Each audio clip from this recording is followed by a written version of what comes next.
تیرے اختیار میں کیا نہیں مجھے اس طرح سے نواز دے، میری یوں دعائیں قبول کر، میرے لب پہ کوئی دعا نہ ہو۔ اللہ سے مانگو، بے حساب مانگو اور بلا جھجک مانگو، کیونکہ وہی ایک ذات ہے جو واپسی کا تقاضا نہیں کرتی۔ ہمیشہ دعا مانگا کریں، کیونکہ ممکن اور ناممکن تو صرف ہماری سوچوں میں ہے، اللہ کے لیے تو کچھ بھی ناممکن نہیں۔ جب اللہ کی رضا کے بغیر اس کائنات کا ایک بھی پتہ نہیں ہل سکتا، تو پھر تمہارے دل کا بار بار اللہ سے رجوع کرنا، اس سے مانگنا بے وجہ نہیں ہے۔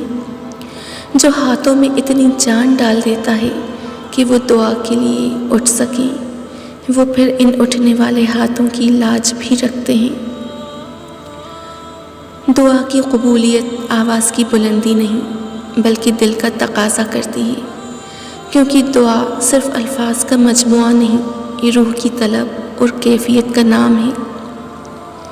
بعض اوقات دعائیں رب کے فیصلے نہیں بدلتی، مگر آپ کا دل بدل دیتی ہیں اور رب کے فیصلے کے مطابق کر دیتی ہیں۔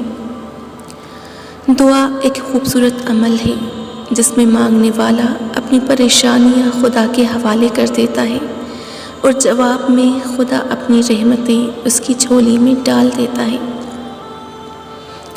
جو لوگ دوسروں کو اپنی دعاؤں میں شامل کرتے ہیں، خوشیاں سب سے پہلے ان کے دروازے پر دستک دیتی ہیں۔ تم اللہ تعالیٰ سے ایسی حالت میں دعا کیا کرو کہ تم قبولیت کا یقین رکھا کرو اور یہ جان لو کہ اللہ تعالیٰ غفلت سے بھرے دل کی دعا قبول نہیں کرتا۔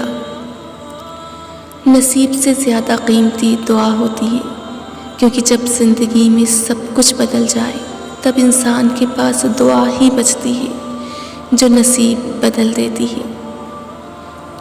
نبی کریم صلی اللہ علیہ وآلہ وسلم نے فرمایا، 3 کیفیات ہوں تو فوراً دعا مانگو، اس وقت دعا رد نہیں ہوتی: جب جسم کانپ اٹھے، جب دل میں خوف آ جائے، جب آنکھوں سے بے تحاشا آنسو جاری ہو جائیں۔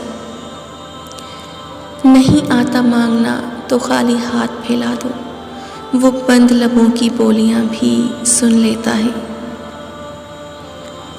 جتنا تم میں صبر ہوگا اتنا ہی تمہاری دعاؤں میں اثر ہوگا۔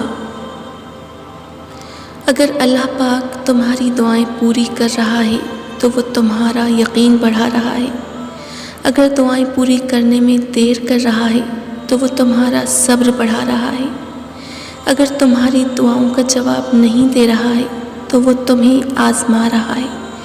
اسی لیے ہمیشہ دعا مانگتے رہا کرو۔